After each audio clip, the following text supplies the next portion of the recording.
Up dog. Up dog. Up dog. Up dog sports talk.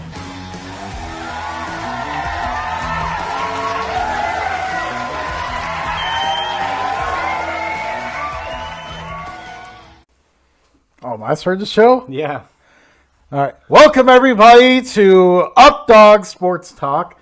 I'm Just McGovern, joined by my colleague here, Matt Miller. Hello. Oh, nice little Queen's wave there. Yeah. Very nice. Well, we got an exciting show for you all again today. We're going to be talking college football and NFL football. And when it comes to college football, well, the center of the discussion right now centers around the committee. Probably shouldn't be the case, but that's the situation we're in right now. The committee was given a tough task entering this year. They were given the task to garbage. They were given the task to rank teams, even though there's very little comparison between the teams, because most of the teams didn't play out of conference games. But essentially what they have done is they have decided that since the challenge is so tough, they decide, to hell with it, we're just going to put these teams in the rankings however we feel like. That is essentially the message that we are seeing from them. Yeah, pretty much. They have basically decided that teams from the American, the Sun Belt, and the Mountain West, and the other conferences, Group of 5 teams don't exist. they have decided they are not part of our cartel. This is an invitation-only tournament. Teams like Cincinnati are not welcome here. They jumped Cincinnati for a 2-loss Iowa State, which, mentioning Iowa State, I believe earlier in the year, wasn't there was a game that happened with them. I seem to be forgetting at the moment because the committee definitely has forgotten it. Didn't they lose to the Louisiana Raging Cajuns? That I believe so. And where are the Raging Cajuns? They are currently ranked 19th. Ooh. That's Okay, so in that case, maybe they have more losses than Iowa State. Maybe that's why they're ranked behind them. Because obviously something had to have taken place to dispel the head-to-head result. But who did Louisiana get their one loss from?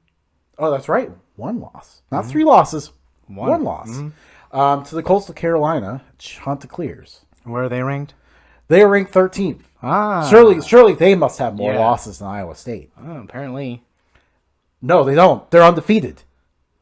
Oh. And Coastal Carolina just put up an impressive win over BYU, who was also undefeated. Not in the top 10? Yeah. Ooh.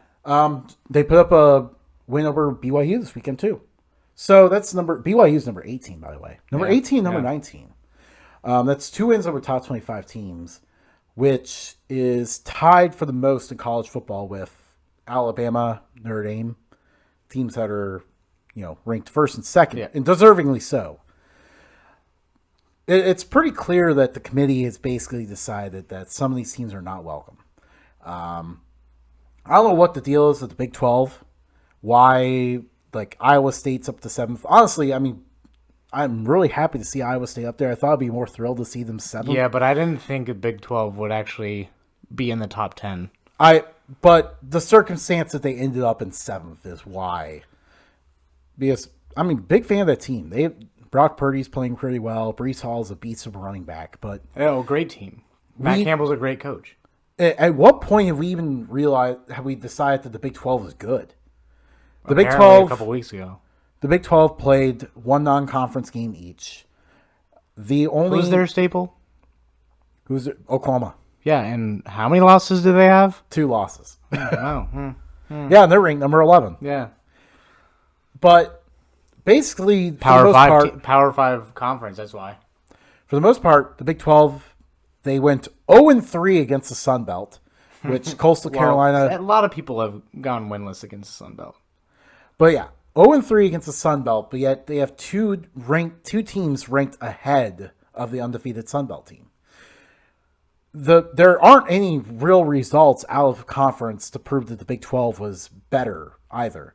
Their only non-conference wins were over teams like UTEP and Missouri State and things like that. These brand names are earning more recognition than they deserve, really. Not to mention that Georgia is 9th. Yeah, and Georgia's been blown out by the only two good teams they played. They're trying to push this idea of Texas A&M being a playoff team. Florida's a good win, yes, but they lost 52-24 to the number one team. To the number one team, yes. But clearly, do we want to see that again? Do we want to see another 52-24 game in the playoff? At least put someone else in there that gives us a chance to see something. It'll apparently bring in money, according to the committee. Basically, okay, cool. What Texas A&M has proved is that they are not a top 4 team. They're not a championship contender. Why are we giving this idea of them number 5? That is an overranked team. And then Cincinnati at 8th. Yeah. Cincinnati, if you're looking at Texas A&M versus Cincinnati and, looking at it with a clear opinion instead of this opinion that the committee is giving, wouldn't you rather just see what they do against Alabama? We know what Texas A&M can do against Alabama. It's not much. Why not just put Cincinnati in there? Yeah, put them in Coastal Carolina. I know that before this year, no one ever heard of Coastal Carolina or knew they existed, or that they play at a teal field. But put them in. But a case for Cincinnati is they have a similar strength of record than Ohio State. Mm-hmm. They just have more games of it. Yeah, more games.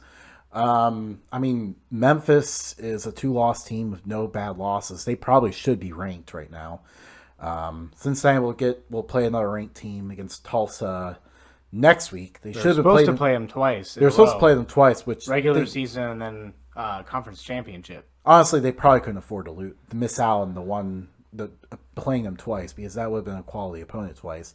UCF should probably be close to the rankings. They have 3 losses, so I can understand them being out. But I actually have a proposal here. Oh, really? Yeah. Since the committee is so bad at actually doing their own rankings, I did my own. Okay. Yeah. Let's hear them. Top 4, not much has changed. Alabama, Notre Dame, Clemson, Ohio State. I have UC. Now, a lot of people are going to call me biased because I am from the Cincinnati area. But UC deserves to be talked about. Mm-hmm. It's kind of up in the air on whether they should get in at that point. But I still have them at 5. Texas A&M. I do like that. Yeah. Like you're saying, I guess Texas A&M is number 6. Yeah. I don't think they should be this close to playoff contention, mm-hmm. but their only loss was to the number 1 team, so they have to be given a little bit of credit outside of that blowout, but not enough to be considered in the championship. I have Coastal Carolina at 7, where they should be. I actually would argue that I would put them ahead of Texas A&M. You could. And boldly, I know how the committee works. I would put them ahead of UC. They have more ranked wins than UC does. That team's looking good. Although, while they have more ranked wins, I guess if you look at it, Cincinnati has looked a little bit more dominant. It's a toss-up between the two. That defense for Cincinnati, they can compete with anyone else. The reality is we do have a lack of playoff contenders, but if we're really going to compare Texas A&M, if Texas A&M is really going to be what we're going to put up there, and we know that all they can do is get blown out, then put Coastal Carolina or UC in there. You might as well. 8, I have Florida. Their 1 loss was to Texas A&M, which I have at 6, mm-hmm. so I had to put them in the top 10. Yeah, Florida's got a good team. I have Miami at number 9. They only have the 1 loss. It was who they lose to? They got blown out by Clemson. Yeah. So they have Miami's similar to Texas A&M. Yeah, we know they're a good team. They're not playoff good, but we know they're good. From a lesser division too. Yes. And then number 10, I have Louisiana. They deserve to be commended for their play this year. Mm-hmm. Only lost to Coastal Carolina. So if I have Coastal Carolina in there, I almost have to have Louisville in there. Yeah, and I would say you probably have them 1 spot above Iowa State. Like, they should be. That's the case because, they beat them head-to-head on the field. The other interesting thing is just how the Pac-12, even though they're part of the cartel, it's interesting how the Pac-12 is just completely forgotten about. Oh, yeah. At the end of the season, USC could end up playing almost as many games as Ohio State. Well, the thing about the Pac-12 is they've been kind of mismanaged from the start. Like, they were the last conference, if not one of the last. They were among the last to come back. So, like, them and the MAC, which if you're comparing, MAC is terrible, but Pac-12 has always been that like little brother to the other four Power 5 conferences, where like the West wasn't. I wouldn't say the Pac-12 has always been, but they're trending that direction right now. Ever since Chip Kelly's left Oregon. Yeah. But the only one I know right now that's more mismanaged, Big Ten. Yeah. What a mess the Big Ten is looking. They have cleared some of it up, though. But if you want to care to explain to our viewers out there. But basically, in a year where you have to be flexible, everything changes on a dime. You have to be willing to make plans on the fly, and also at the same time, you have to have a lot of anticipation of what you're doing. You got to think what could go wrong here, and make actions based on what could happen. You look at how the SEC managed it. They decided not to play non-conference games. They put together a 10-game schedule. Not only did they put together a 10-game schedule, they did a really well-crafted schedule where they basically protected some of their top teams by, instead of going with the rotation, they scheduled their teams. They made up a schedule basically, and Alabama gets to play Kentucky instead of Florida. If you had Alabama versus Florida this year, then we could end up one less playoff contender right now for the SEC. Right. So they did Which that. They're going to face each other anyway. They left open weeks to basically allow for games to get put in, and they're going to complete almost the entire schedule.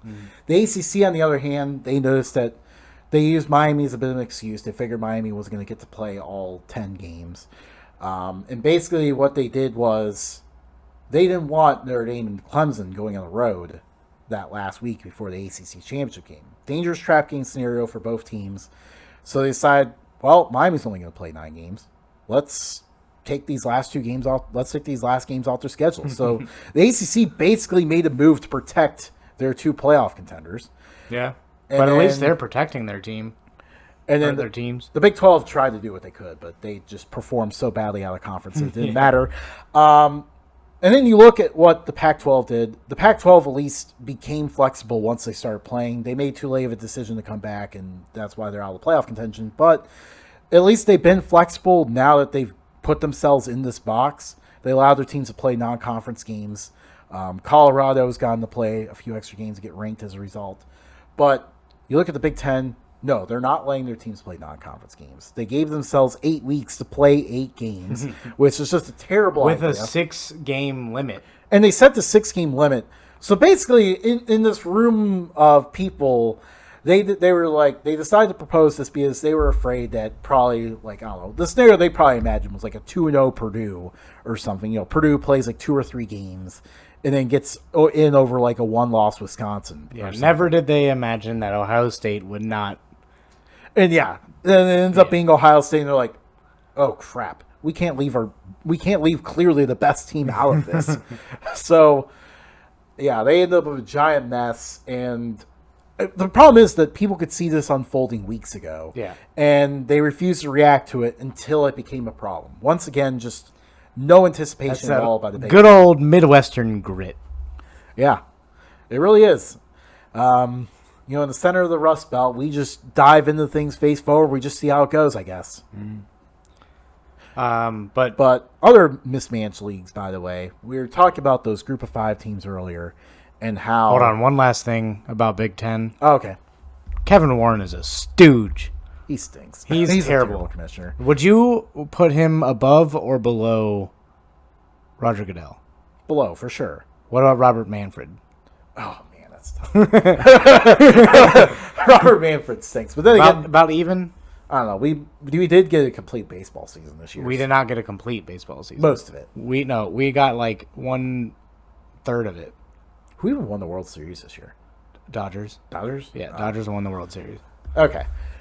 But yeah, I don't know. They both stink. Although Manfred puts his foot in the mouth many times, so maybe Warren's better than him.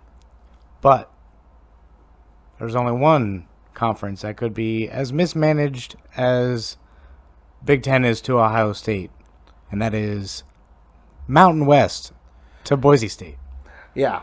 So you notice that the first team in the group of 5 that was really known for fighting the power was Boise State. And you notice that we have not mentioned them at all in this discussion. They are more relevant than ever. And I'll tell you what, their head coach can tell. Mm-hmm. He, as soon as they decided not to play, he saw, teams like Cincinnati were going to play, other conferences were going to play, and they were sitting on the sidelines like, why? COVID is dangerous, but he basically could see the writing on the wall that they were going to fall behind, and he went to their athletic director and president and said, we need to get out of here now. And these emails that came out, it seems to me, actually, I feel like they already have themselves a place. Yeah. Because you notice that the athletic director, the athletic director's going back to him and basically mentioning, he's talking about, if you read between the lines, he's talking about the West Coast Conference, the conference that Gonzaga's in, and then the Big West. I don't know who's in the Big West, but that's no one knows who the Big West is. But these are non-football playing conferences, which almost indicates to me that Boise State might already have a football-only place in the American, perhaps. The American does. They've been trying to poach him for a couple of years. The American needs a team for football because Connecticut left. Boise State would be a significant upgrade over Connecticut. Yeah. Bit of a weird travel, but you could really consider the American a true Power 6 league. Yeah. Might even be better than the Pac-12 and the Big 12. Well, right now. Right now, they're actually already better than the Big 12. The Big 12 stinks. Maybe even the Pac-12 too. But, they would have that reputation with another top program like Boise State in there. Yeah, and they could maybe start getting into the playoff. Yeah, maybe. No, it's their cartel. Yeah, that's true. Anyways, we know this committee stinks. They're not letting the American in no matter what. Even if, we had a scenario several years down the line where someone beats Alabama on the American and goes undefeated, they're still not letting them into their playoff. It's a money grab for the committee. The committee stinks! Yeah, the committee's terrible. On that note, we should just end this show. Yeah, let's just end this damn show. Yeah, nobody wants to. The committee sucks. They're ruining college football. Yeah. Even the BCS is better at this point. At least we had a computer that wasn't biased. Yeah. If you haven't been watching our videos already, subscribe, like this video, comment on it, tell us how we're doing. Check out any of the other videos. Definitely recommend checking out some of the other videos. I promise they are better than this one. Yeah. We don't just yell about the college football playoff committee. That's really our first time yelling at anyone.